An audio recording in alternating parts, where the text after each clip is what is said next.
Hello guys, আসসালামু আলাইকুম। নতুন একটি ভিডিওতে আপনাদেরকে স্বাগতম।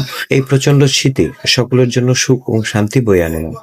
আপনি আমি চাইলে যেমন অনেক শীতের মধ্যে একটি গরম কাপড় অথবা অনেক মোটা কাপড় পরে আমাদের শীত নিবারণ করতে পারি, আমাদের আশেপাশে অনেক মানুষজনই আছে যারা সামান্য শীত নিবারণের জন্য ভালো কোনো পোশাক তাদের নিয়ে।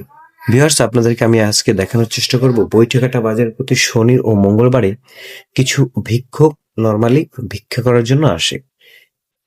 কিন্তু আমি শনিবারে আমার অফিস বন্ধ থাকার কারণে প্রতি মঙ্গলবারে এক মুরব্বি কাকার সাথে আমার দেখা। আমরা এবং আমি বিশেষ করে সাধ্যমতো চেষ্টা করি তাকে সাহায্য করার জন্য।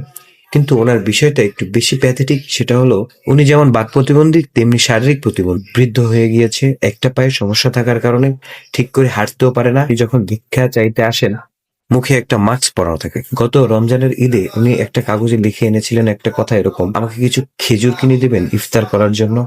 পরে আমি আমার সাধ্যমতো ওনাকে কিছু খেজুর কিনে দিয়েছিলাম।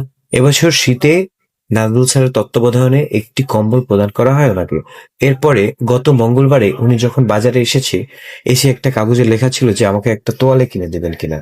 আমি একটু কর্মব্যস্ততার কারণে আমি বিষয়টা খেয়াল করিনি। পরে স্যার আমাকে বলল, আরিফ ভাই চলেন ওনাকে একটা তোয়ালে কিনে দেয়। আমি, নাজমুল স্যার ও আমার ভাইপো রমজান, এই তিনজন মিলে ওনাকে একটা স্কার্ফ কিনে দিয়েছি। পরক্ষণে যখন দেখতে পেলাম এত শীতের মধ্যে উনি একটা মোজা পরেনি, পরে আমরা কথা বলে এবং আলোচনা করে তাকে একটা মোজার ব্যবস্থা করে দিয়েছি। এরকম আমাদের আশেপাশে বহু লোক অসহায় এবং এতিম এবং অনেক হতদরিদ্র রয়েছে, যারা এত প্রচন্ড শীতে তাদের জীবিকা নির্বাহ থেকে শুরু করে তাদের জীবন ধারণে অনেক কষ্ট হয়ে দাঁড়ায়।